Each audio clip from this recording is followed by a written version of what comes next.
Kimlere diyersin, şikayet edersin inşallah. Cəddə o vardı bir tane. Deyir kıyametin günü deyirsən ki, Əbəlfəzə, İmam Hüseynə, Həzrət Əliyə, Peyğəmbərə deyəcəm görüşərlər haqqında. Denən Mən doğru bir oranı yanlış. qoyub getməmişim. Deyir ki, onu təşkil elə. Və bihi nəstəğəni yalvarın. Mən xoşbaxtam ki, o vaxt atam məni Göyçəyə təyinləməyə razılıq verdi. Və o gündən də mən Göyçəydə özümə söz verdim. Dedim, ata, siz ki, məni buraya istədiniz bu Göyçəyə. Mən Göyçəyi özümü ana vatan kimi, ikinci ana vatan kimi qəbul edəcəm. Və mən fəxr edirəm özümə, Göyçəyilərin içində yaşayıram. Göyçəyilərdə dayanatlı kişilər olub, bu gün də var. Onların balaları bugün məni yad edir. Onların nəvələri bugün məni yad edir. Bu basalarda, bizim bu Göyçək basalarında o rayonlar var. Sabirabaddır, Kürdəmirdir, İsmaillidir, Göyçaydır, Ağdaşdır, Ucardır. Bunlar mənə dəstək verirlər, bunlar məni qoruyurlar. Mən bunları yaddan çıxarda bilmirəm. Bunların hamısı Cəddin Peyğəmbərə və mənim Mavlam, Mavlay Müvahhida, tək Allahların ağası Əli Aleyhisselama deyəcəm bunu. İnşallah. Mən onu İmam Hüseynə deyəcəm. İnşallah. Əslərimdən keçdi. Deyəcəm onlara, deyərəm ki, bunlar mənim canlarımdır. Mən deyəcəyəm, çağırdan məhsulunu hamısıyla mən deyəcəm bunları. Mən onları özümə vədə verirəm.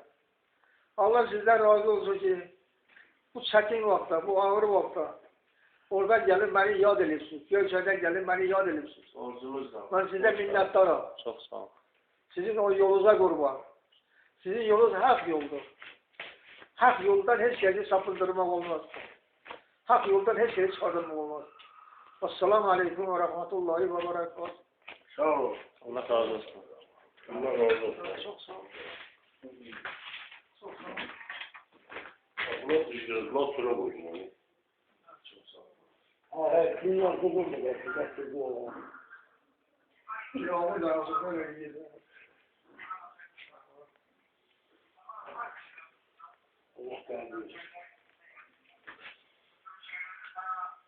Hadi. Onları çıkartanda onların dadaları az olur. Sen ne yaptın o benim yaşılmasından geliyor? Az susumu.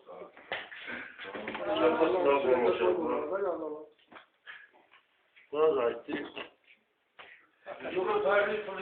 Allah, məsələ bizdən uzaq inşallah. Maviyyənin də qarnı doymurdu da. Estağfurullah. Allah lənət eləsin. Peyğəmbər deyib bəddua eləmişdi o barədə. Yok, var başka şey.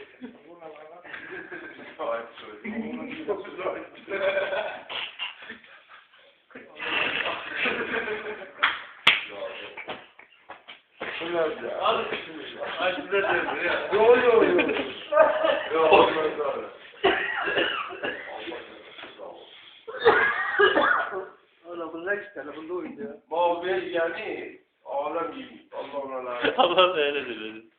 Deyir ağa Peyğəmbər bəddua eləyib də o barədə ki, sənin qarnın doymasın deyir.